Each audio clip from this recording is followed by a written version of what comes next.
أعوذ بالله السميع العليم من الشيطان الرجيم من همزه ونفخه ونفثه بسم الله الرحمن الرحيم الحمد لله رب العالمين والصلاة والسلام على رسولنا محمد وعلى آله وصحبه ومن والاه. So today's check-in questions are: how are you? How was your weekend? How do you learn about how to do things, or just learning in general, right? How do people learn? Is everything as fixed as we think? And this is a question regarding understanding and like knowledge and stuff that is out there. What you learn in school and wherever. How fixed is that learning? How exact is it? Is it something where it's it's like sort of like the capital T truth, or is it something where it seems to be that way for a lot of people and they take it for granted, but they don't question it?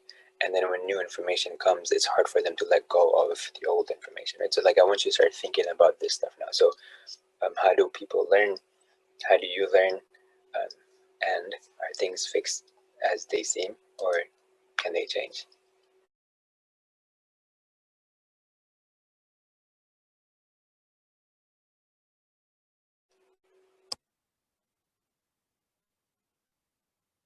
So, how does knowledge work? How do we acquire it? What are limitations we should be mindful of?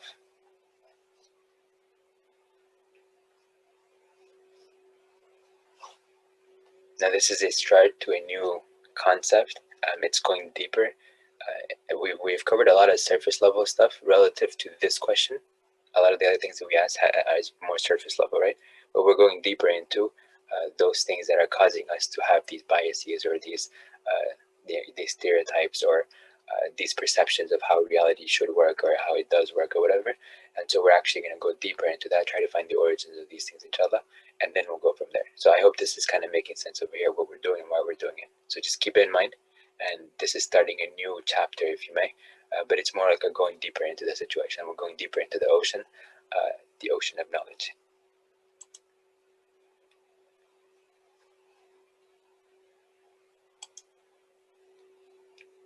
These slides are just there to imprint this on your mind. The sea of knowledge. Okay, I'm sorry. Is sea bigger or the ocean bigger?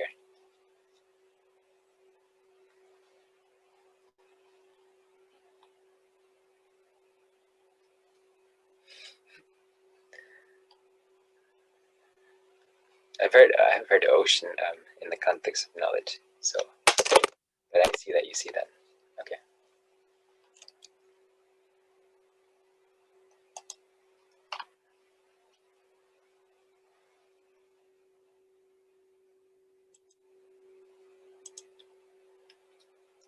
Okay, so these videos are relatively short, all of them. I think a combined total of maybe 20 minutes. I have to double check, but I think it's about that much and stuff. So what we could do is we can pause for Maghrib and then watch these. Maghrib just came in a few minutes ago. Or we can watch these and then finish, so it's up to you guys. If we pause, we can resume in the next 5 to 10 minutes. If we want to watch these and then end, that's up to you.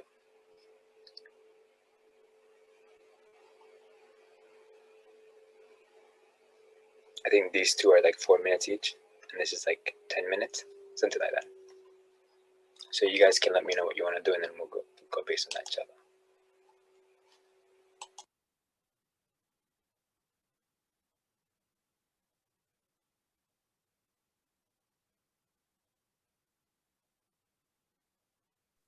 If we pause now, then we might remember the video content better to answer the question after, if that makes sense.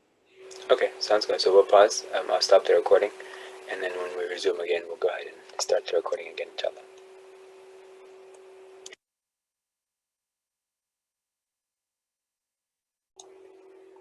Okay, so we're going to resume, inshallah. And if somebody could get us started, that'd be great. Can somebody tell me which one they would like to pick? Let's do bad science. Bad science, okay. This is a video about how sometimes what comes out, especially through secondary outlets, maybe not the actual journals themselves, but sometimes it's also like within the journals there are certain assumptions about how things are, and so the authors of the study may come in with certain like biases and so on that might be evident in their writing and so on. But also the secondary ones, where these are sort of like the transition point between the journals and the public and stuff, right? So these are like people going and reading the journals, summarizing them into what people can understand, public can understand, and then those are the articles that the public ends up reading. But sometimes they can also have biases and stuff, especially depending on who is the one summarizing and so on. So this is a little bit about that one. Can this beanie hat protect my head from harmful?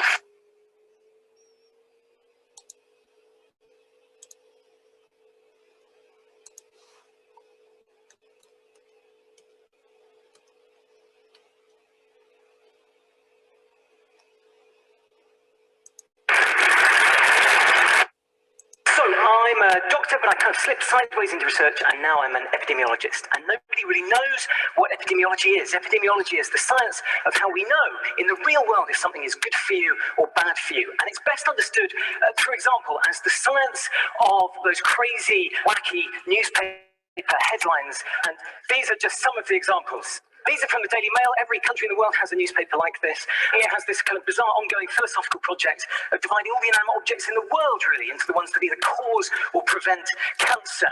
So here are some of the things they've said. Cause cancer recently, divorce, Wi-Fi, toiletries, and coffee. Here are some of the things they say. Prevents cancer, crust, red pepper, licorice, and coffee. So already you can see there are contradictions here. Coffee both causes and prevents cancer. And as you start to read on, you can see that maybe there's some kind of political valence behind some of this. So for women, housework prevents breast cancer, but for men, shopping could make you impotent. So we know that we need to start unpicking the science behind this. And what I hope to show is that unpicking dodgy claims, unpicking the evidence behind dodgy claims, isn't a kind of nasty carping activity. It's socially useful, but it's also a kind of an extremely valuable explanatory tool, because real science is all about critically appraising the evidence for somebody else's position. That's what happens in academic journals. That's what happens at academic conferences. The Q&A session after a postdoc presents data is often a bloodbath, and nobody minds that. We actively welcome it. It's like a kind of consenting intellectual S&M activity. So what I'm going to show you is all of the main themes, all of the main features of my discipline, evidence-based medicine, and I will talk you through all of these and demonstrate how they work, exclusively using examples of people getting stuff wrong. So, we'll start with the absolute weakest form of evidence known to man, and that is authority. In science, we don't care how many letters you have after your name. In science, we want to know what your reasons are for believing something. How do you know that something is good for us or bad for us? But we're also unimpressed by authority because it's so easy to contrive. This is somebody called Dr. Gillian McKeith, PhD, or to give her full medical title, Gillian McKeith. Again, every country has somebody like this. She is our TV diet guru. She has massive kind of 5 series of primetime television giving out very lavish and exotic health advice. She, it turns out, has a non-accredited correspondence course, PhD, from somewhere in America. She also boasts that she's a certified professional member of the American Association of Nutritional Consultants, which sounds very glamorous and exciting. You get a certificate and everything. This one belongs to my dead cat, Hetty. She's a horrible cat. You just go to the website, fill out the form, give them $60, and it arrives in the post. Now, that's not the only reason that we think this person is an idiot. She also goes on and says things like you should eat lots of dark green leaves because they contain lots of chlorophyll and that will really oxygenate your blood. And anybody who's done school biology remembers that chlorophyll in chloroplasts only makes oxygen in sunlight, and it's quite dark in your bowels after you've eaten spinach. Next, we need proper science, proper evidence. So, red wine can help prevent breast cancer. This is a headline from the Daily Telegraph in the UK. A glass of red wine a day could help prevent breast cancer. So you go and find this paper, and what you find is, it is a real piece of science. It's a description of the changes in the behavior of one enzyme when you drip a chemical extracted from some red grape skin onto some cancer cells in a dish on a bench in a laboratory somewhere. And that's a really useful thing to describe in a scientific paper. But on the question of your own personal risk of getting breast cancer if you drink red wine, it tells you absolutely bugger all, okay? Actually, it turns out that your risk of breast cancer actually increases slightly with every amount of alcohol that you drink. So, what we want is... So I don't know if you noticed that over here, when he was talking about the red wine thing, there was actually, there were studies about like red wine being great for you and stuff, and a certain amount is good for you. But then like there were actually research that actually showed that even a little bit of like alcohol is actually bad for you, period. It studies in real human people. And here's another example. This is from Britain's leading diet nutritionist in the Daily Mirror, which is our second biggest selling newspaper. An Australian study in 2001 found that olive oil in combination with fruits, vegetables and pulses offers measurable protection against skin wrinkling. So then they give the advice, if you eat olive oil and vegetables, you'll have fewer skin wrinkles. And they very helpfully tell you how to find the paper. So you go and find the paper, and what you find is an observational study, right? Obviously, nobody has ever been able to go back to like 1930, get all of the people born in one maternity unit, and half of them eat lots of fruit and veg and olive oil, and then half of them eat McDonald's, and then we see how many wrinkles you've got later. You have to take a snapshot of how people are now, and what you find is, of course, people who eat fruit and veg and olive oil have fewer skin wrinkles, but that's because people who eat fruit and veg and olive oil, they're freaks, okay? They're not normal. They're like you. They come to events like this, right? They are posh, they're wealthy, they're less likely to have outdoor jobs, they're less likely to do manual labor, they have better social support, they're less likely to smoke. So for a whole host of fascinating, interlocking social, political, and cultural reasons, they are less likely to have skin wrinkles. That doesn't mean that it's the vegetables or the olive oil.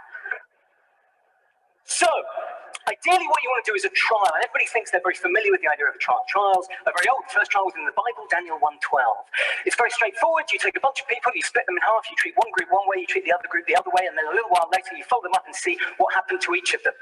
So I'm going to tell you about one trial, which is probably the most well-reported trial in the UK news media over the past decade. And this is the trial of fish oil pills. And the claim was fish oil pills improve school performance and behavior in mainstream children. And they said, we've done a trial, all the previous trials were positive. And Fish oil, if you didn't hear it, it's fish oil. we know this one's going to be too. That should always ring alarm bells, right? Because if you already know the answer to your trial, you shouldn't be doing one. Either you've rigged it by design, or you've got enough data so there's no need to randomize people anymore. So this is what they were going to do in their trial. They were taking 3,000 children. They were going to give them all these huge fish oil pills, 6 of them a day. And then a year later, they were going to measure their school exam performance and compare their exam performance against what they predicted their exam performance would have been if they hadn't had the pills.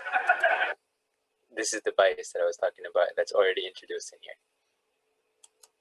Now, can anybody spot a flaw in this design? And no professors of clinical trial methodology are allowed to answer this question.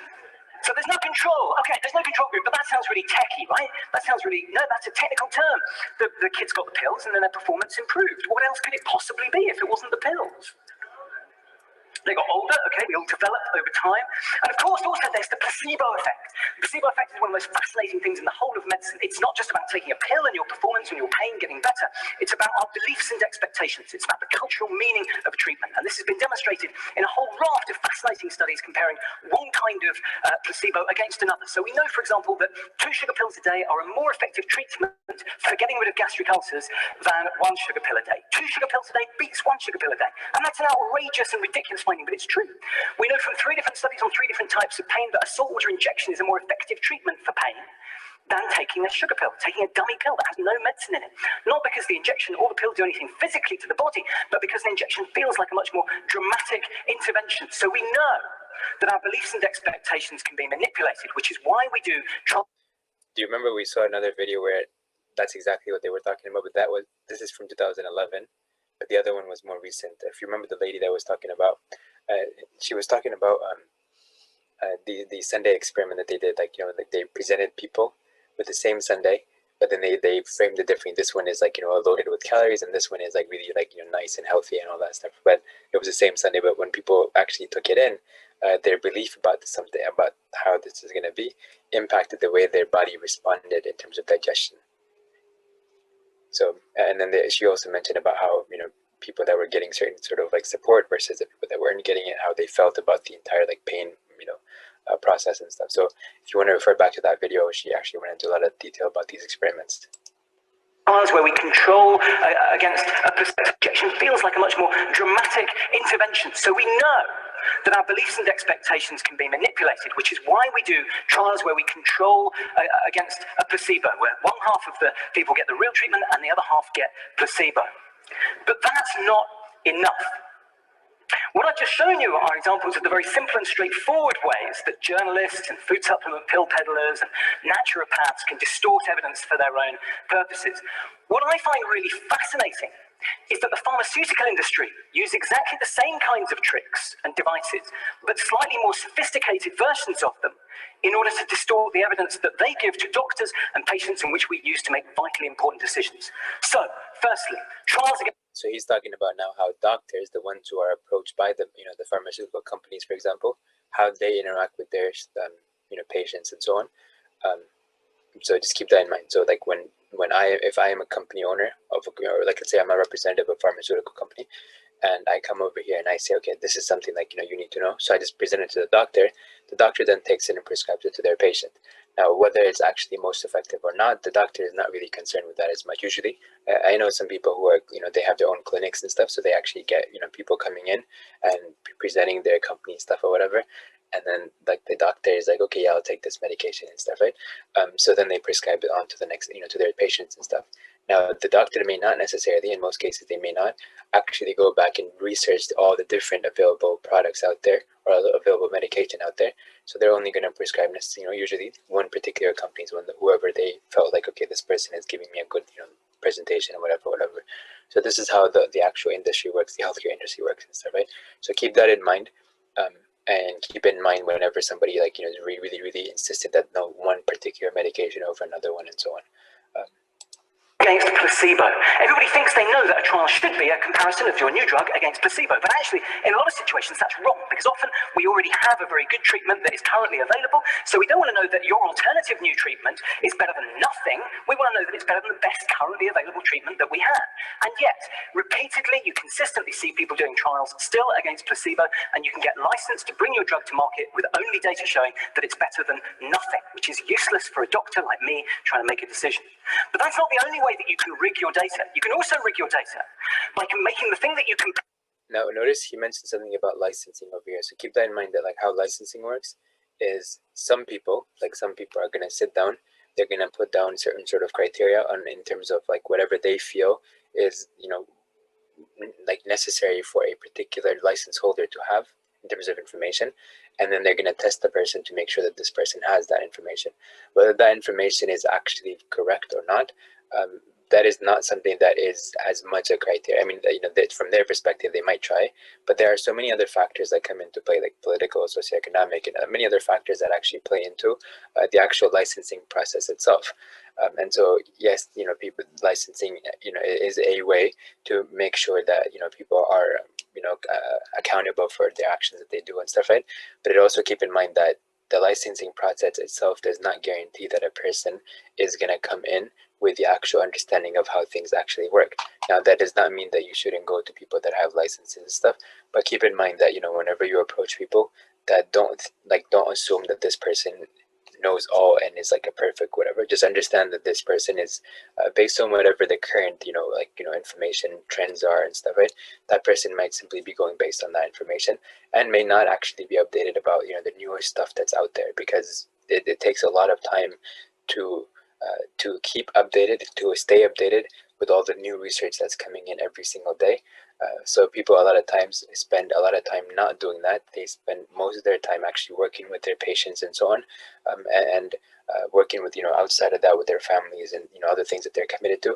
So when it comes to research, actually new research that's coming in, they may not get updated about a lot of those things until much later. Maybe they might spend an hour a week, for example, maybe on the weekend, when they're not taking a break from their from like their work and not spending time with their family and stuff. So they might spend like an hour here and there just to kind of like figure out what's happening. But if every day 5, 10, 15, 20 different researchers are coming out in the things that you're working on, then you're not keeping up with that stuff, so you can fall behind really quickly and stuff in a lot of these things. So keep that in mind. A lot of people are juggling between actual practice, like when they're working with patients, when they're filing their reports and stuff, when they're doing like a lot of other stuff, and the time that they spend with their family and friends, family and friends, and then also the time that they spend just kind of relaxing, taking time for themselves and stuff, or like volunteering in the community, that they don't really have time to stay up to date with everything and stuff. So just keep that in mind as you approach different people. You should try your best also to stay updated, learn how to find your information, learn how to keep updated with the latest information and stuff, so that when you actually approach somebody like a doctor or something, or a licensed professional or whatever, that you don't like go in blindsided, like you go in with actual research that you did, and you can ask specific questions and stuff with your doctors and stuff. So or whoever it is that you're working with, so that if they don't know the answer to those questions and stuff, then you get an idea. Okay, this person maybe is not up to date with a lot of these things and stuff, right? So keep this in mind. Compare your new drug against really rubbish. You can give the, like me, trying to make a decision. But that's not the only way that you can rig your data. You can also rig your data by making the thing that you compare your new drug against really rubbish. You can give the competing drug in too low a dose so that people aren't properly treated. You can give the competing drug in too high a dose so that people get side effects. And this is exactly what happened with antipsychotic medication for schizophrenia. 20 years ago, a new generation of antipsychotic drugs were brought in, and the promise was that they would have fewer side effects. So people set about doing trials of these new drugs against the old drugs, but they gave the old drugs in ridiculously high doses, 20 milligrams a day of haloperidol. And it's a foregone conclusion if you give a drug at that higher dose that it will have more side effects and that your new drug will look better. 10 years ago, history repeated itself, interestingly, when risperidone, which was the first of the new generation antipsychotic drugs, came off copyright, so anybody could make copies. Everybody wanted to show that their drug was better than risperidone, so you see a bunch of trials comparing new antipsychotic drugs against risperidone at 8 milligrams a day. Again, not an insane dose, not an illegal dose, but very much at the high end of normal, and so you're bound to make your new drug look better. And so it's no surprise that overall, industry-funded trials are... I hope that's making sense over here, what he's getting at over here. This is the kind of manipulation and, all that stuff that happens. I am one of the people that really goes against conspiracy theories and stuff, right? So I'm not in any way advocating like conspiracy theories, but I want I want this to be understood that like conspiracy theories will use information like this to kind of start precipitating some bigger ideas and stuff about like what could be happening and stuff, right? So it's true, there are these like all these bad things that are happening in the big pharma industry and so on, and elsewhere, in various like policy making and stuff, in like licensing, practicing, and like a bunch of practices and so on. Like there's a lot of things and stuff, right? However, I don't want us to think that everything is like rigged and stuff like that. There are definitely rigs. Like there's a lot of stuff that's being rigged, but at the end of the day, there are some things that you can do to be able to kind of differentiate between certain things. There are ways that you can navigate in terms of understanding how what information is actually correct and what you need to further investigate and stuff, right? So not everything is conspiracy theories, but not everything is also perfectly as it seems and stuff. So you should be able to have certain critical thinking skills to be able to navigate and kind of assess the information that you're being presented with. Are 4 times more likely to give a positive result than independently sponsored trials. So if you notice at the end of actual studies, they're gonna actually, the authors have to mention if who the funding was coming from. So if it was coming from a particular company, for example, like Coca-Cola, for example, and like I haven't actually seen this particular study, but I was told by somebody that I trust that like Coca-Cola has sponsored certain research on the effect of like Coke and sugar and stuff on the body and stuff, right? And they actually, like, because they were funding it, so the data was that the research studies actually showed that okay, there isn't really much of an impact with sugar on the body and stuff, right? And so a lot of times you're going to see at the bottom of studies like this study was sponsored by the milk industry, or this was sponsored by this particular group or this company or whatever. But then sometimes the authors are going to try to like mention something, okay, but even though it was sponsored by this company, our data still is consistent and stuff with other things and stuff, which may or may not be true, but just keep these things in mind, right? So independently funded versus industry funded, you got to understand the differences. And so even though both of them are technically going to be studies that are actually done, the information that's at the end concluded may not be how it's supposed to be. It's a big but. It turns out, when you look at the methods used by industry-funded trials, that they're actually better than independently sponsored trials. And yet they always manage to get the result that they want. So how does this work? How can we explain this strange phenomenon? Well, it turns out that what happens is the negative data goes missing in action. It's withheld from doctors and patients. And this is the most important aspect of the whole story. It's at the top of the pyramid of evidence. We need to have all of the data on a particular treatment to know whether or not it really is effective. And there are two different ways that you can spot whether some data has gone missing in action. You can use statistics or you can use stories. I personally prefer statistics, so that's what I'm going to do first. This is something called a funnel plot. And a funnel plot is a very clever way of spotting if small negative trials have disappeared, have gone missing in action. So this is a graph of all of the trials that have been done on a particular treatment. And as you go up towards the top of the graph, what you see is each dot is a trial.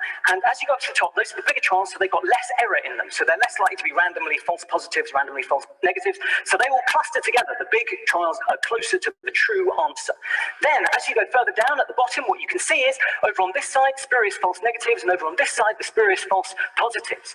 If there is So just to clarify, false positive and false negatives. So false positive is when you get tested. For example, you're doing COVID-19 testing, and then it shows that you are actually positive, as in you got tested positive for the virus or whatever, right?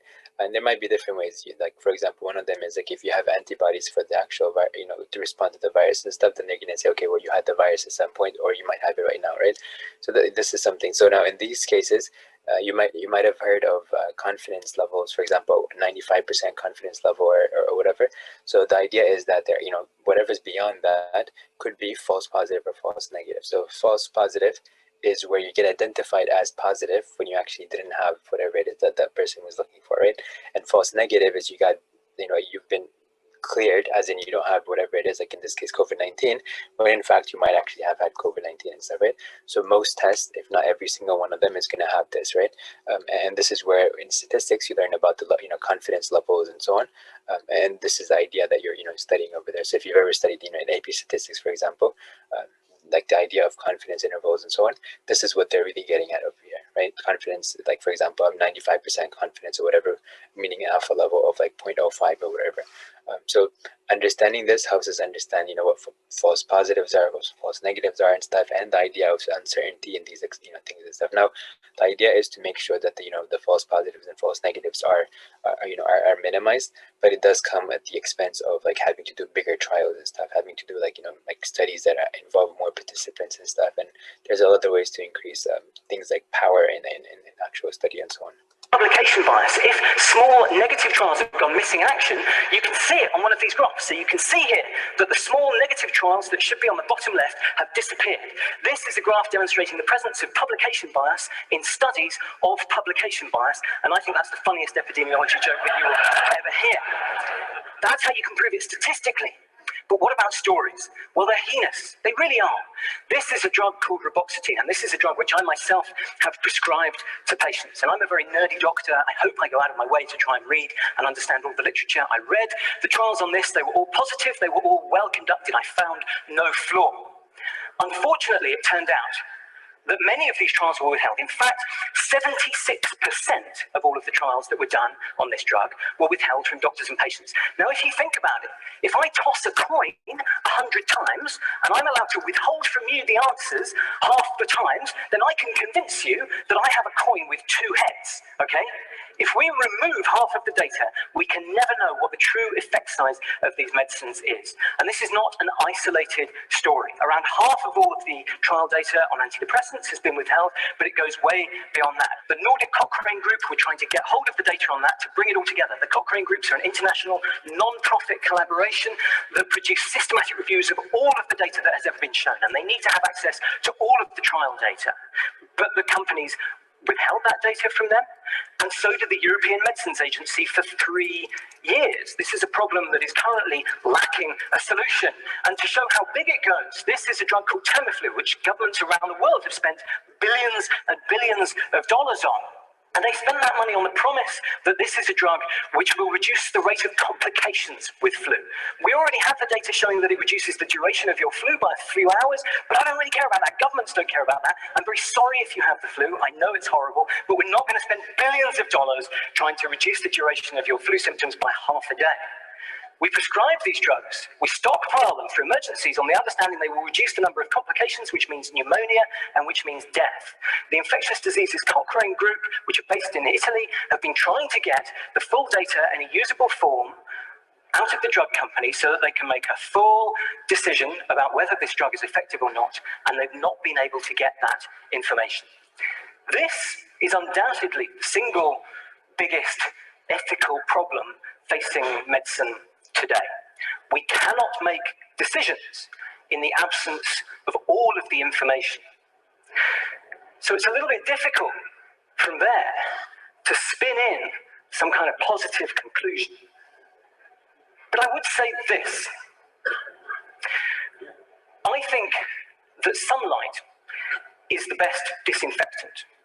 All of these things are happening in plain sight, and they're all protected by a kind of force field of tediousness. And I think with all of the problems in science, one of the best things that we can do is to lift up the lid, finger around at the mechanics, and peer in.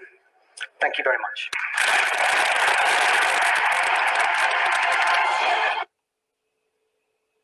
All right. What are your thoughts about this one?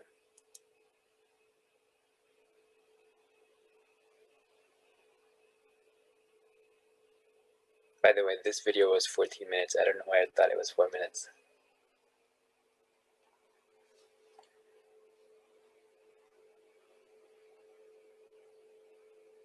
Yeah.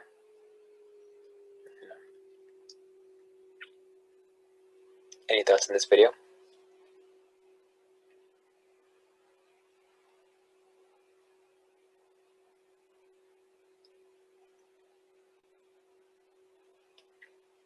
Okay, then in that case, let's go to another video. Which one would you like to go to next?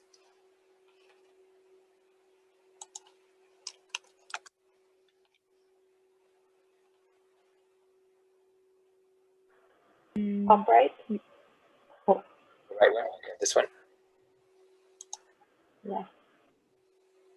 At Wegmans, we've made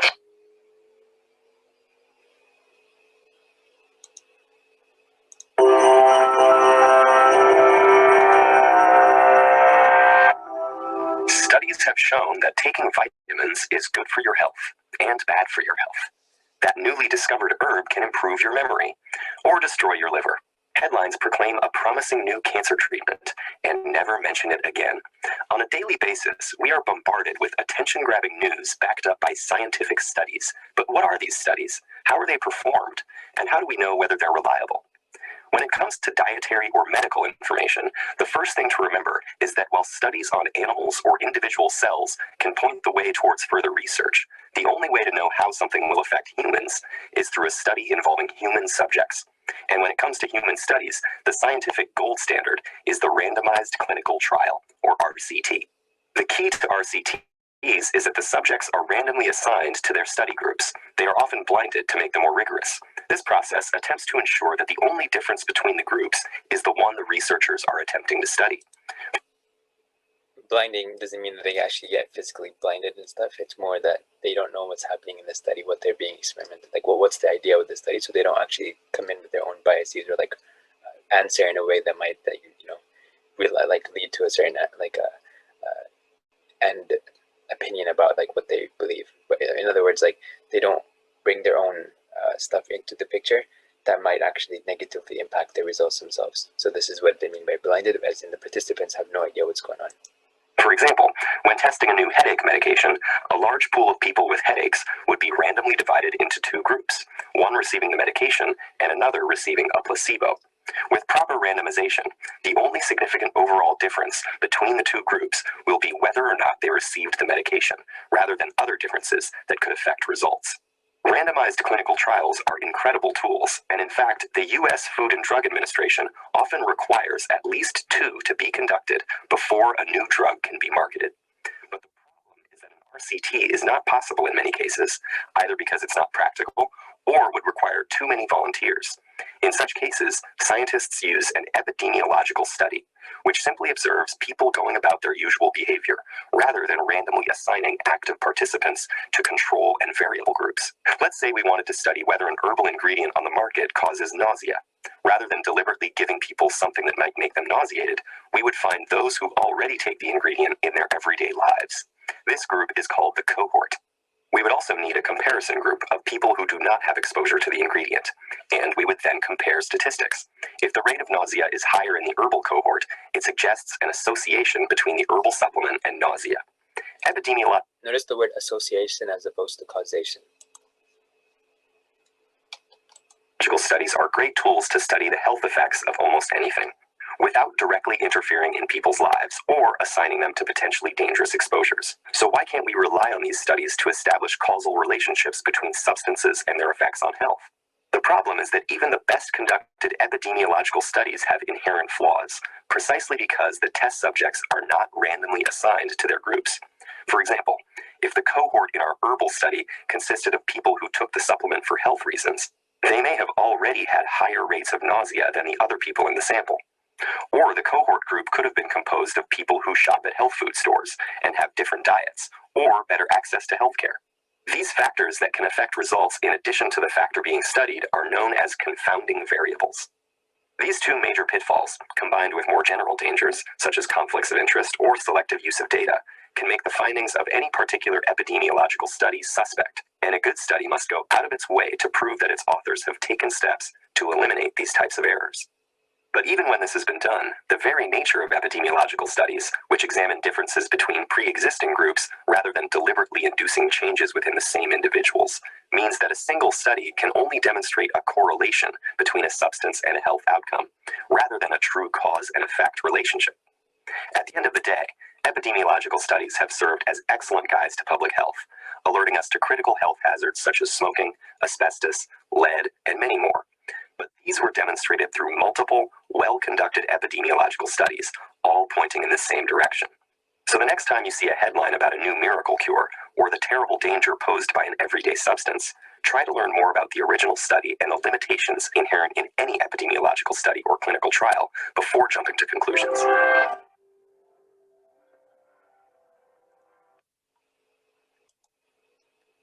right, any thoughts on that one? He sort of summarized a lot of the stuff that the first video was talking about and just kind of gave you some practical steps.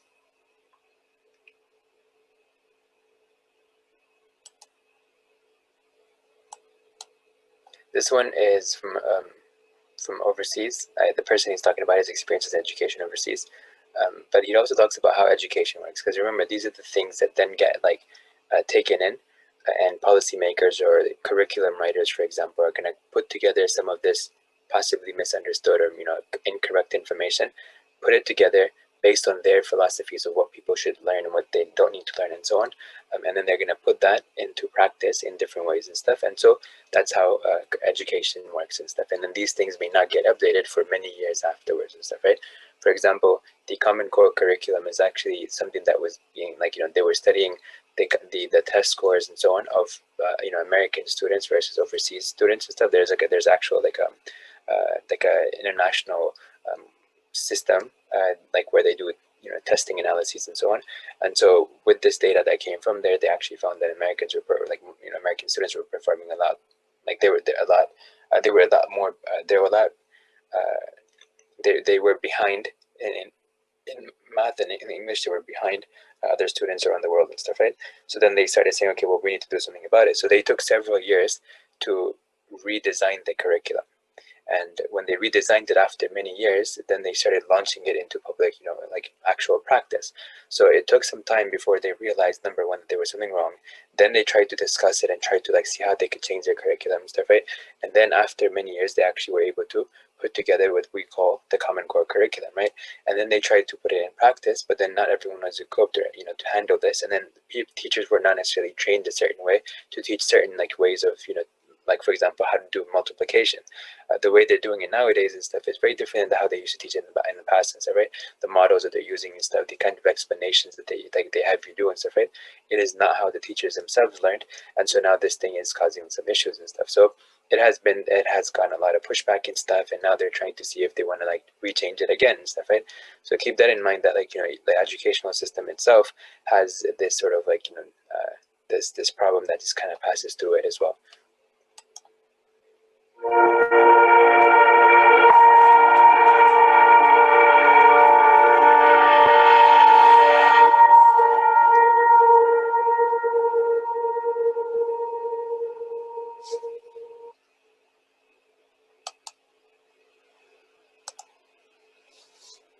Okay, good afternoon to everyone.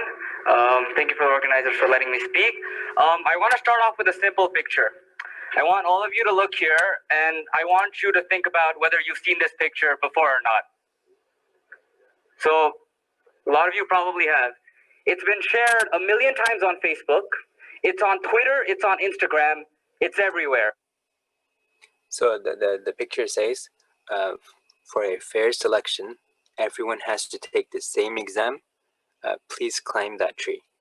So you see, like, the idea is everyone is different. They have the same context. They have everyone has a different context, different everything and stuff. They're very different things. So there's a bird right here. There's a bird right here.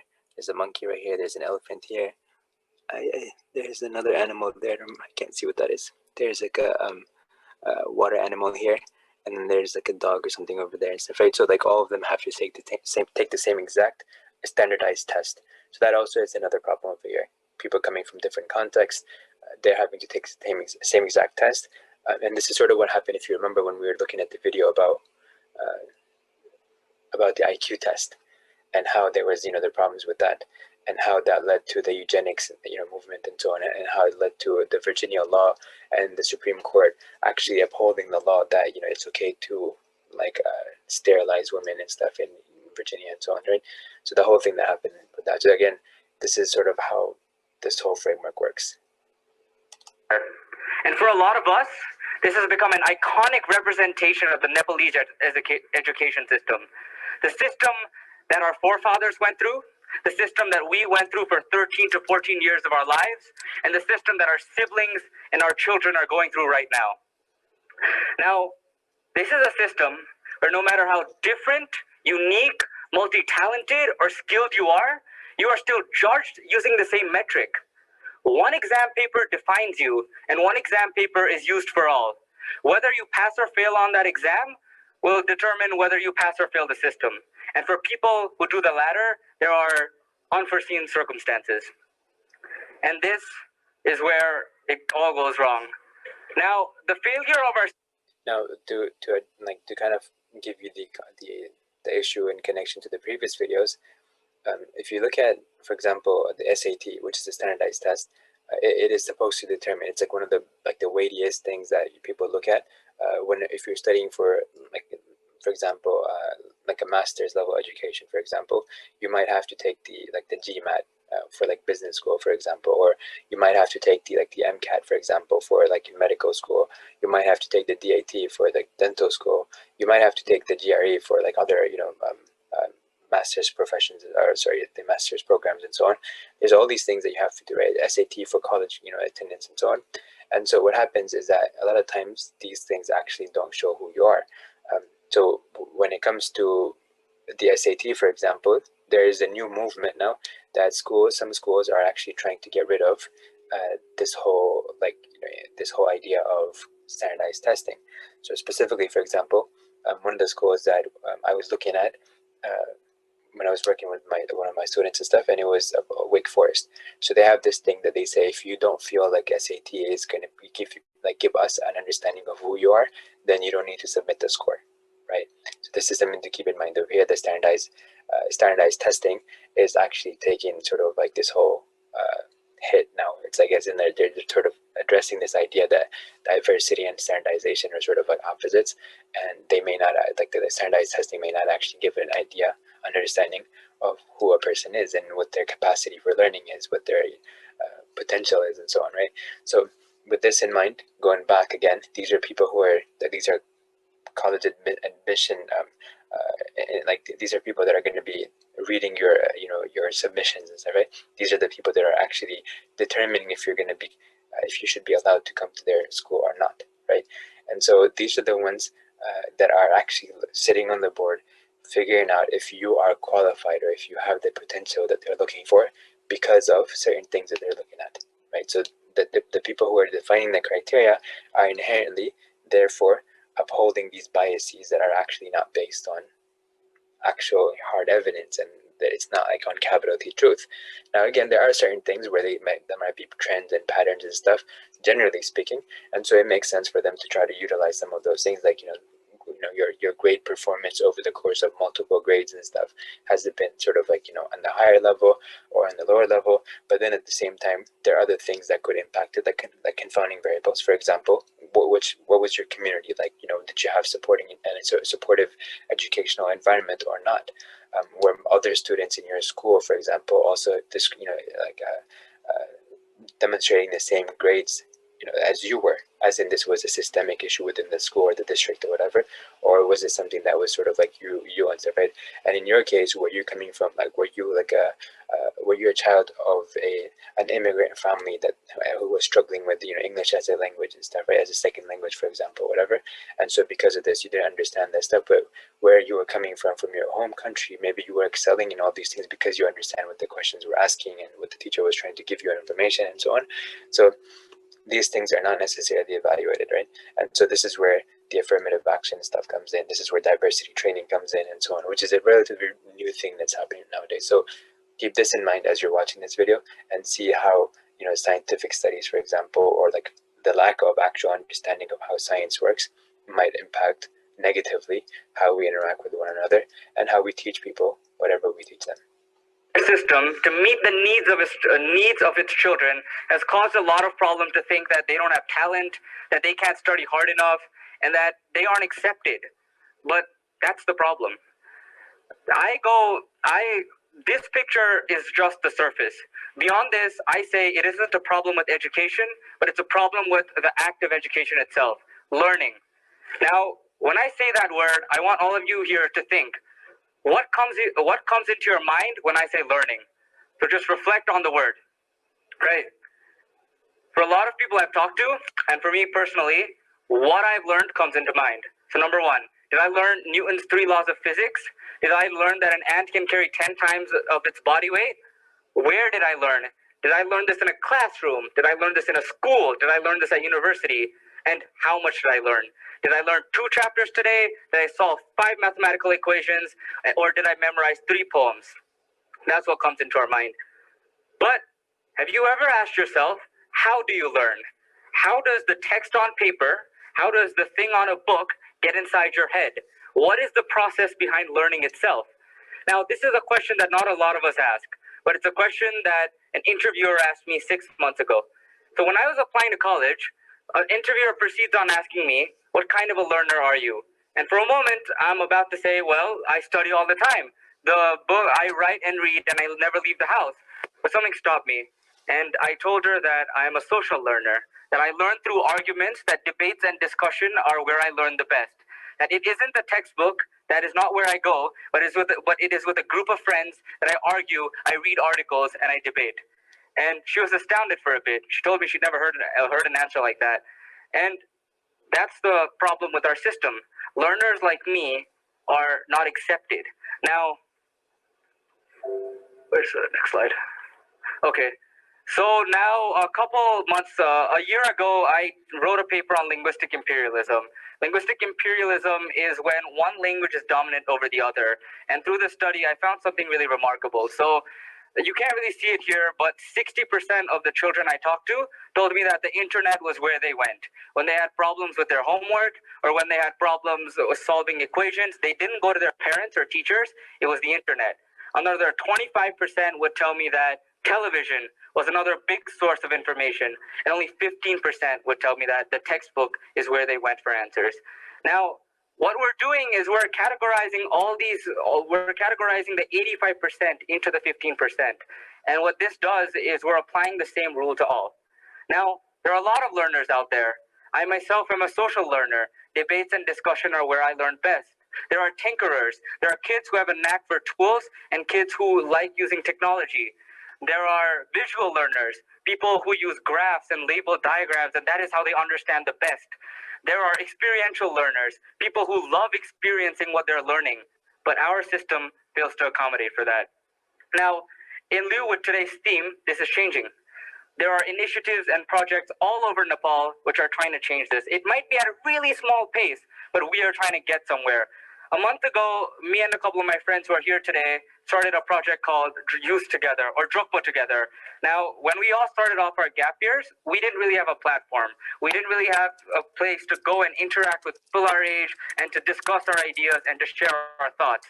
So a month ago, we established just that. Youth Together is a platform that tries to bring young minds together and to discuss ideas, to create projects, and just give them a platform where they can share and discuss. Other projects include 3DI Nepal. 3DI Nepal is a digital version of education, I would say. They use computer animation and graphics to teach kids. And in a world that is filled with information and technology, initiatives like this are key. Finally, what makes me really proud is 10 years ago, when 8th, 9th, and 10th grade rolled around, our parents would often say, well, stop with all the extracurriculars, no more co-curriculars, just go and study. But now I see parents going to schools and asking their teachers, asking the school leaders to allow their kids to learn in different ways, to allow them to do art, to do visual art, and all forms of learning. And this is a rapid change in our education. Now, it's still going to take many years for all forms of learning to be accepted and for universal learning to be accepted, but the change can start with us.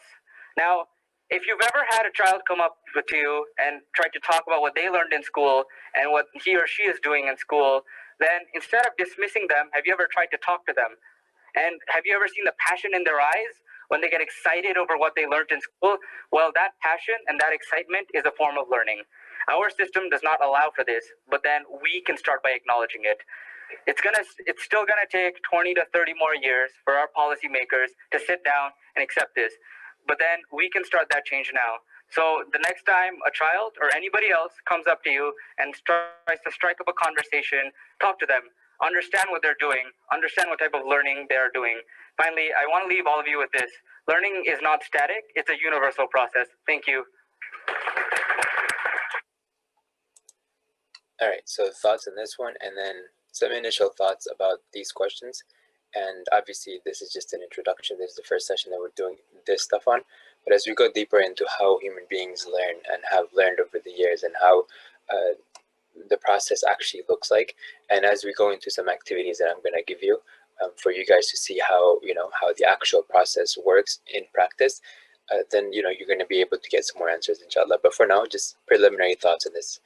Just some initial, reflection points, any epiphanies that you had, anything that you want to share, any insight that you have, anything would be nice, inshallah. I think it's just me and Sister Tara now, but I can go first. I think overall, the 3 videos kind of demonstrate this pressing question that we need to expand as human beings, what are methods of learning, and broaden that definition and like kind of take things for more than just what they are at face value, be a little bit more inquisitive. Don't just believe something just because you saw it somewhere from some brand or some company or some whatever, or even school, and all those things. Like being willing to ask questions, I think, is a good thing. Yeah, so I think overall, like, it looks like a lot of people are discovering that we fundamentally need to change, especially in the education system, how we approach how people learn. And the approach that is taken, I suppose, per generation is going to have an impact on that generation or that country or that school and those kids for how they build kind of like a self-concept about their own learning capacity and performance capacity as well.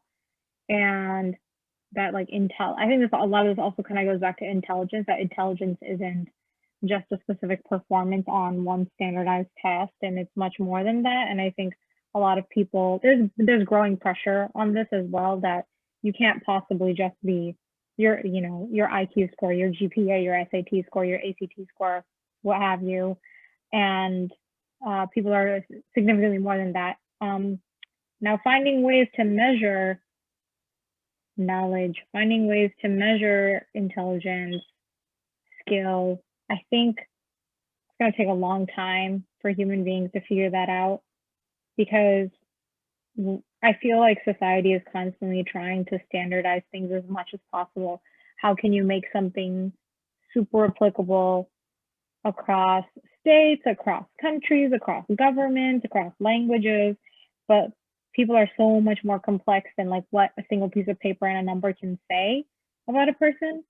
So I think we're going to reach this like crossroads, and I think we are there right now socially, where we're trying so hard to simplify things and standardize them, and with everything with globalization, make it easy to apply to other places, but human beings are ultimately complex. Our capacity to learn, our ability to learn, all of these things, these are really, really complicated things, and it's going to take some time to figure it out, I think. I hope they answer the question. That's why you didn't ask the question, actually. You just said thoughts. Yeah, those are my initial thoughts on this so far. I especially like the last video and the points that he was making. It's probably going to take a long time, and how even a person or a kid or a student demonstrating passion about something is also an indicator of knowledge too. And that can be something as simple as something meaning a lot to them because they resonate with a specific type of information, or something really resonates with them and it stands out like that. That in and of itself is significant in a way that perhaps a score on paper might not be. Yeah. These are good points, and one of the biggest challenges is that the way that knowledge, and I don't want to get into that right now because I want you to think about how like scientists first approach things. Think back to like the earliest part of record keeping and pretty much looking at the world and trying to explore how things work, how that would have looked like. What was the first person who might have done that, let's say, or the first group of people that might have done things like this? How did they approach trying to figure out how things work? What was the scenario? What could have been a scenario where they like approached this whole process and stuff, right? And how did it kind of materialize over the years and stuff? And how did it, how was it utilized by people and stuff? What were potentially some updates and stuff into the process? And how is it working today? Has much changed? Are there differences and stuff, right? And how does pretty much like the approach work? How do I initiate a particular experiment, for example, or study?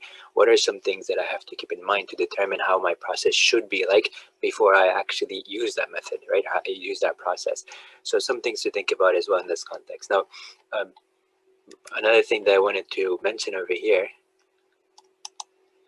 Okay, so this is actually very recent. So this is saying like 2020, right? So this is a 21st century skills. These are things that are actually very recent in the sense that this is a new discussion that has been taking place. One of the things that they're talking, or some of the things that they're talking about, are what they call 21st century skills. And in there, they've listed some of these things. And again, if you'll find some of these things elsewhere as well, like in multiple different presentations of the 21st century skills, the things that are necessary, especially in the information age, as they're calling it. So what are some things that people need to know? What are the skills that schools are supposed to be teaching, for example? What are things that like, extracurricular activities are supposed to be incorporating it within them? So these are some of the things that they've come across right now, or some things that they've sort of like agreed on to an extent. And that's that, right? Now, just skim through this list for now. What is the difference between media literacy and technology literacy? What is information literacy? What does that mean? Why are these things the things that people are saying we need nowadays and stuff? And these were not things that were necessarily commonly discussed in previous years and stuff, or previous decades. When the educational theorists in the early 1900s and the late 1800s were positing, as in like what are some things that we should be doing? What are things that schools should be teaching and stuff? And in like the mid to late 1800s is when the common schools movement has started. In other words, the free public education and stuff. That's where it was pretty much like put into sort of like practice and stuff. But the theories about what should be taught in school, how it should be taught, and all that stuff has been sort of like in discussion since then, and even a little bit before that, but especially since then, they've been like really like a lot of information, a lot of discussion, a lot of back and forth has taken place during that time, during the course of that time, right, up until now, and it's still going on. So this is what's seeming to be the main things that people are proposing that the kids should be learning nowadays. Now, this is actually an infographic that is based on an article, a study that was done by at Stanford University. And I have that article. I think I shared it, like in certain groups on WhatsApp and so on. But I just wanted you to get the big picture over here. Maybe one day, like I can go over the actual study and stuff, inshallah. But just basic highlights that you need to get out of this. They did this whole thing. It was a big study, and of middle school students, all the way through college students, and they found that the majority of the people could not differentiate between credible online resources versus fake information. So you can see that 8 and 10 middle school students had trouble distinguishing sponsored content from real news. 4 and 10 high schoolers were swayed by a powerful photograph, even if the story was not from a reliable source. So pictures having an impact like that, right? 9 and 10 college students were unable to recognize a lobbying group posing as a reputable news site. So the information, like, pretty much impacting people's perceptions about reality. How would you know if somebody is telling you one thing or another, if the information is fact or not? If college students were struggling, can you imagine how big of an impact this is? If, you know how we say it, for example, that, the people that are uneducated and stuff, and these are people who only had like college, high school degrees and stuff. These are people that are going to be in conspiracy theories and all that stuff, right? But a statistic like this, 9 out of 10 college students having this trouble, then that actually is more worrisome. And even if you have a college degree, doesn't actually therefore guarantee that you actually know what you're like, know facts and stuff, right? So keep that in mind about the kind of context we're living in and how easy it is for people to therefore be manipulated. There was a guy by the name of Edward Bernays. He was the nephew of Sigmund Freud, and he wrote a book called Propaganda in the 1920s, I think. And it's an interesting piece.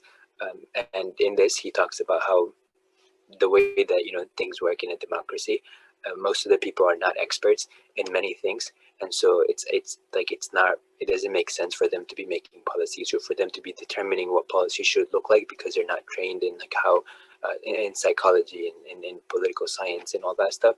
So for them to make these kind of things, it doesn't make sense. So he proposed what should be better is that they should be guided by certain forces and stuff towards making the right decision, towards picking the right candidates and stuff like that. So he was actually used by the government over the years and stuff for public swaying public opinion towards certain directions and so on.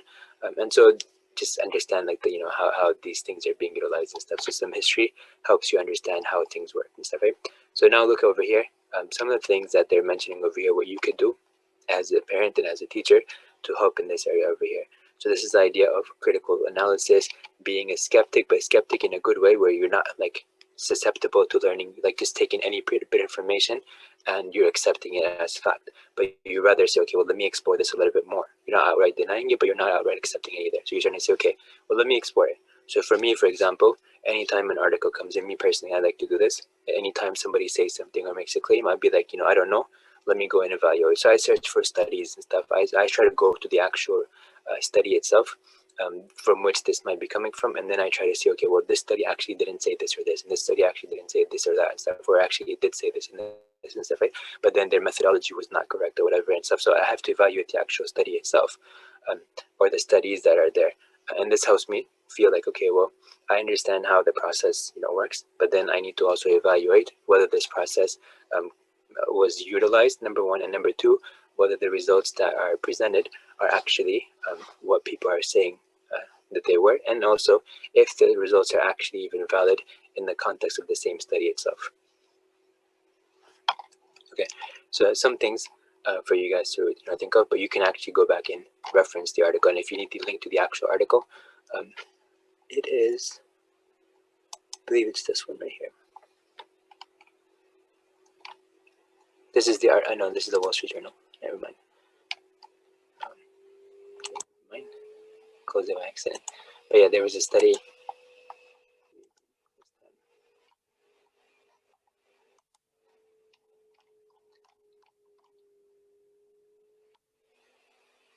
Might have been.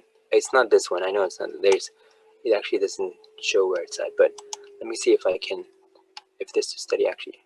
Maybe this is the one. Right. Let's see if this is the study. I think it was this one right here. Yeah. So you might have to download this article and go through it. But then I think this is the lesson plan though. But the actual study might be somewhere. It is, when you get to the website, it is the Stanford website, but you can evaluate it, inshallah, yourself if you can find out. I have it on a different place. I have to go back and get the link from there. But if you have it, if you can find it and stuff, that would be good, inshallah. Otherwise, you can just let me know, and I will go ahead and I'll go ahead and send it to you, inshallah. Yeah.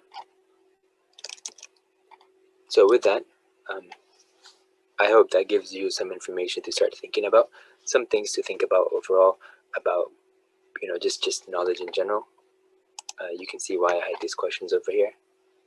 As everything is fixed as we think, it does, you know, a lot of this stuff does add a lot of uncertainty, and for some people that can be very scary, but for other people it can actually be more comforting to know that there are a lot of possibilities, and not having, you know, and having lots of possibilities of how things could go, as opposed to assuming that things must only go one way, can actually be a liberating experience and actually make you feel more content and happy and feel like, you know, there's a lot of room for a lot of things could happen in a good way and stuff, and a lot of possibility for growth and development and stuff. It can actually be a really empowering thing, especially for people that are, you know, going through a lot of depression or a lot of anxiety and, you know, stress and things like that. It gives them hope, and it gives them a way than that to be able to get out of those dark tunnels or those dark dungeons and stuff, right? So I hope it also helps in that conversation, inshallah. And any thoughts or comments or anything that you guys might want to talk about before we close?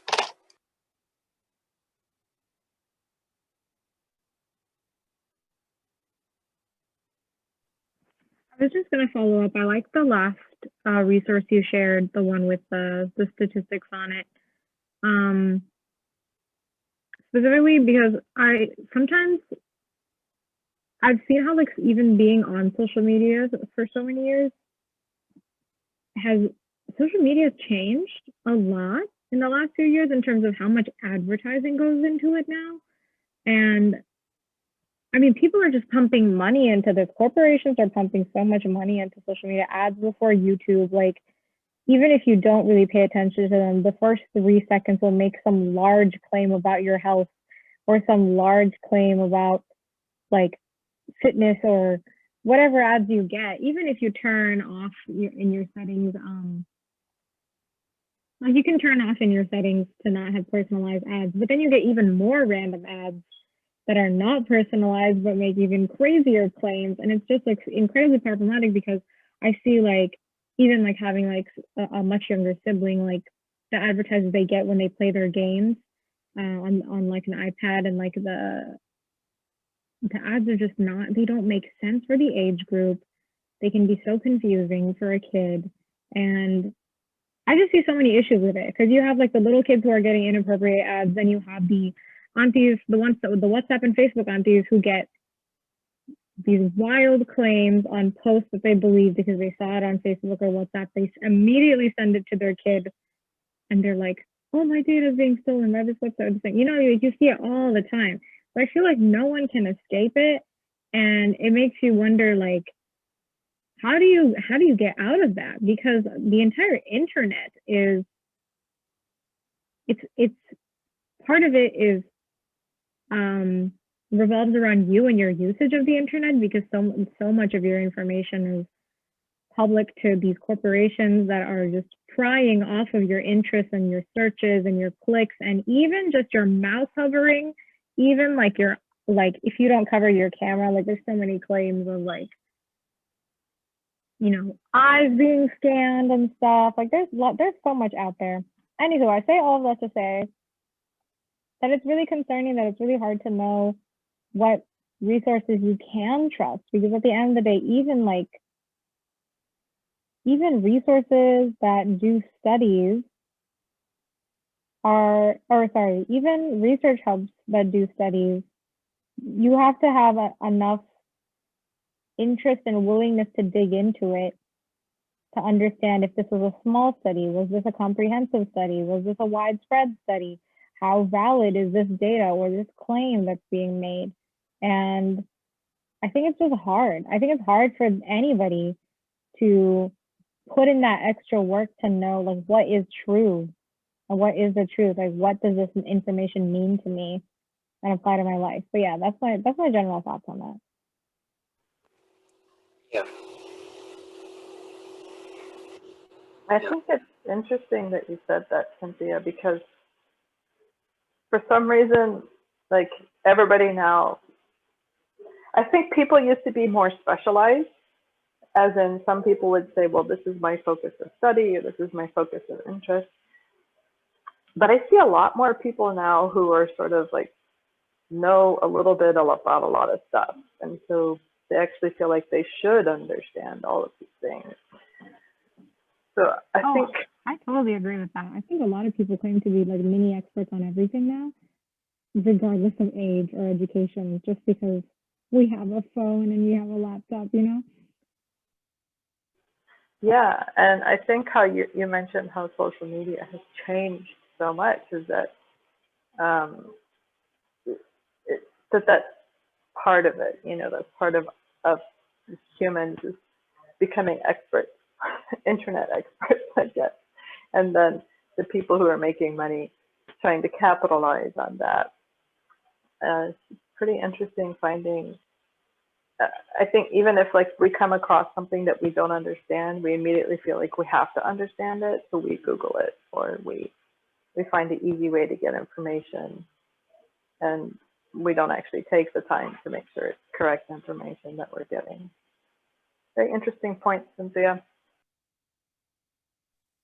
Yeah, it's intense. It's overwhelming because I feel like for any person, I feel really caught in the middle personally, in that, you know, I have parents and then I also have younger siblings, and I'm seeing both sides, and I'm also like a young adult slash what I still consider a kid, but I'm seeing how they're all the different age groups and how they're impacted by this disinformation just being everywhere all the time, and then these high expectations to know everything. Like, even if you have a question and you ask someone a question, they're like, go Google it, or like there's an app for that. That's like part of our cultural lingo now of how to approach questions and answers too. And like all of this, of course, yields issues even politically, like with the existence and rise of stuff like QAnon, and like, you know, all of that led to the insurrection of the Capitol. You know, like, it's intense. There's a lot of consequences, and I think we're going to be facing a lot of that moving forth as well. What are the consequences of rampantly available misinformation and everyone feeling a level of expectation as well as pressure to just know things, and being able to back up what you say. And if you can just give one example, it's like sufficient, but no one's ever going to go back and try to look into it as well. So I do wonder what like the psychological impact of that is on individuals, of how much we like, and also like what level of skepticism we start building about people too, and how that impacts our relationships with one another as human beings. So there's a lot here. It's a very nuanced topic, I think. Yeah. So this is good discussion, and I think, you know, we need to continue this. I hope the question that you had asked, Cynthia, at the very, very beginning about you know, like the people and stuff in the sessions and stuff, right? And you were asking about advertising and so on. So I hope my answer, like, now it makes more sense. What I was saying about like how the content that I'm presenting is something that is not necessarily stuff that people are willing to accept at the moment. Like, as it introduces a lot of uncertainty and things and stuff. It introduces a lot of like lack of it takes away from their level of control that they feel that they have and stuff, right? The perceived control level and stuff, right? And I think some of these things are gonna start becoming more of a thing. Like, if you look at the 21st century skills, this is one of them. I don't know if you remember, it was talking about information literacy, and this is the idea over here. How do you actually figure out what's actually correct or not correct and stuff, right? In Islam, we have this process from, you know, back in the day, from like the time of the Prophet ﷺ, all the way now until now, this idea of hadith, you know, evaluation. So we differentiate between like authentic versus inauthentic stuff, the claims versus actual reality of things and stuff, right? And so we have like, you know, people like Imam Ahmad, Imam Malik, and like, you know, there was like a guy by the name of Shu'bah. He was one of the big you know, narrators of hadith and stuff, and they had people back then like who were, you know, actually going around and trying to verify. They had stringent criteria to make sure that the information that they're actually, you know, getting that the hadith that they're collecting, the narrators have certain qualities and stuff about them, that they have strong memory, they actually have, you know, meetings with the people that they're narrating from and stuff. They're known to be righteous by everyone and stuff, right? They're known to be truthful, and then they actually test a person's memory, and they're like, you know, a lot of things and stuff, right? They would actually evaluate many different things from a person before they actually took any information from that person. So they had this, you know, this stringent criteria for authentication of, you know, every person in the chain and stuff, and even the text itself had to be evaluated and stuff, right? So this is the thing that was like, you know, moving forward all the way forward, until now. We still have this, where, like, you know, we're evaluating constantly everything that we look at. So this is one of the things that actually I benefited from personally, because I was like, subhanallah, like, for like Imam Bukhari was like, you know, like Imam Bukhari and his teacher was Imam Ahmad, and Imam Ahmad's teacher was Imam Shafi'i. Imam Shafi'i also studied with Imam Malik. Imam Malik studied from the freed slave of Abdullah bin Umar radiallahu anhuma, and Umar was, in this case, Umar al-Khattab radiallahu anhu. So and then the freed slave, and Nafi' studied from Abdullah bin Umar, who was a Sahabi of the Prophet ﷺ, right? So the Prophet ﷺ, then the Sahabi Abdullah, then his freed slave, which was Nafi', and then Nafi' to Imam Malik to Imam Shafi'i, Imam Shafi'i to Imam Ahmad, and then Imam Ahmad and Imam Malik and Imam Abu Hanifa were contemporaries of each other. So you have this, and then you have Imam Ahmad. So like within this time frame, you actually have a lot of authentication going on. There's an entire process of, like, you know, evaluating information and so on, trying to make sure, because a lot of people came in claiming many different things about the Prophet ﷺ. A lot of different people came in with very like crazy ideas about things and stuff, right?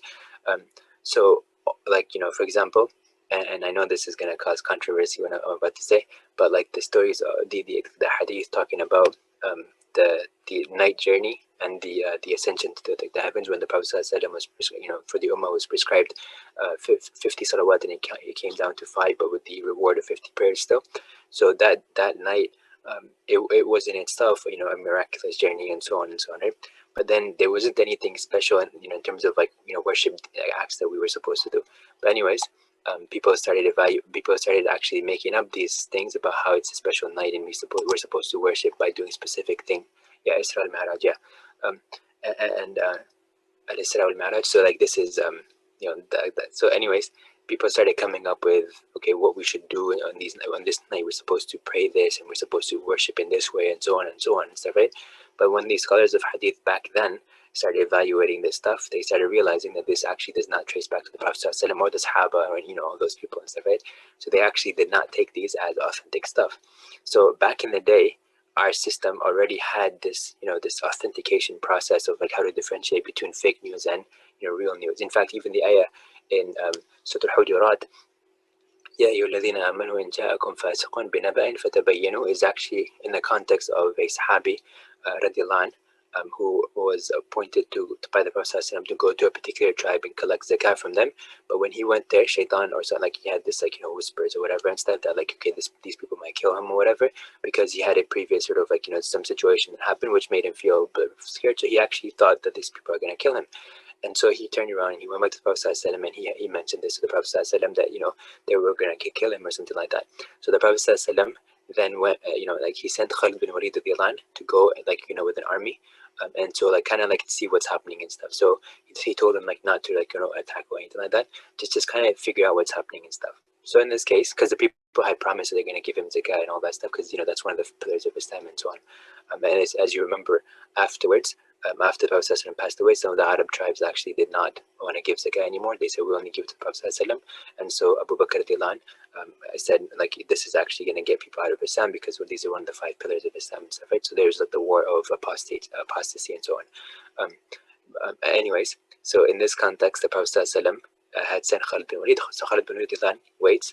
In the morning, he hears them giving the adhan, and, you know, for Fajr and stuff, and they're praying and stuff.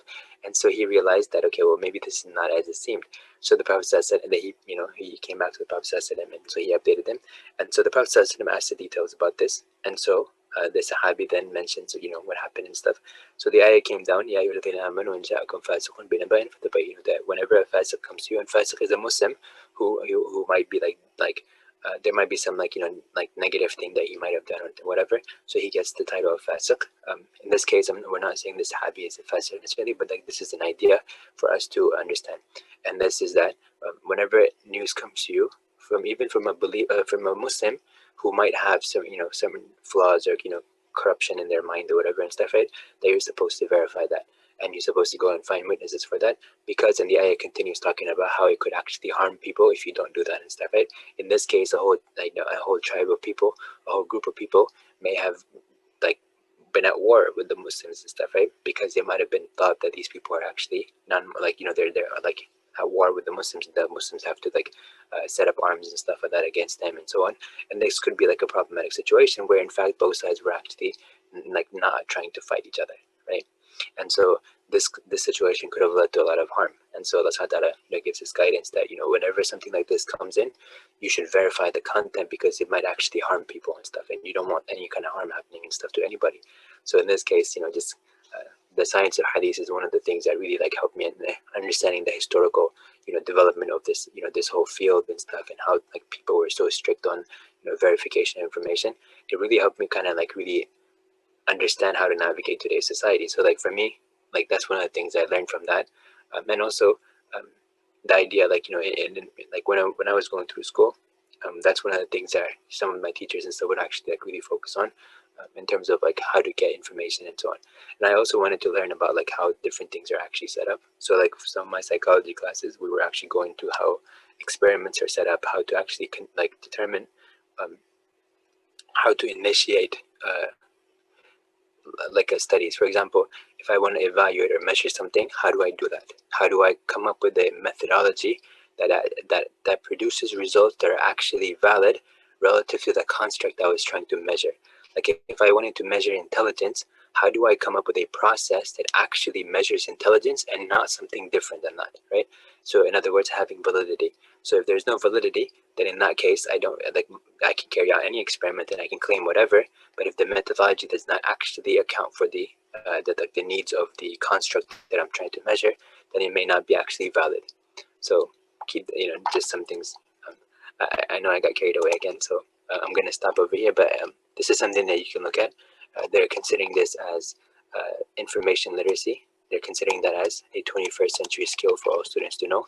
And this does go into how to verify information, how to fact check. They tell you some verification sites like factcheck.org and stuff, right?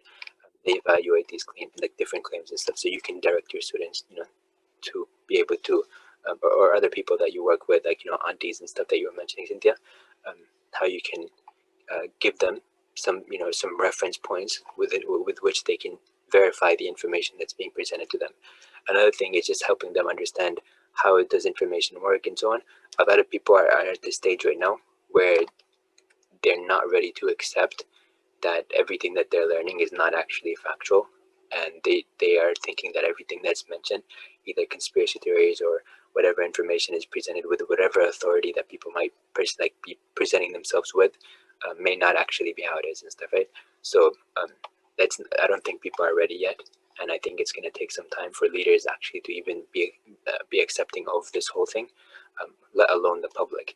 So when that time comes, inshallah, some of this stuff, our lessons over here, are going to be sitting there for reference, whether it's in the next 10 years or next 100 years or whatever. But I hope that inshallah, when the time comes, that at least this effort that we're putting in is going to fast track whatever delay that it might, or whatever process they might need to set up. I hope that this helps fast track it. And you guys attending over here, just help in the process of facilitating that, inshallah, the process at the end of the day, whenever the society is ready for it.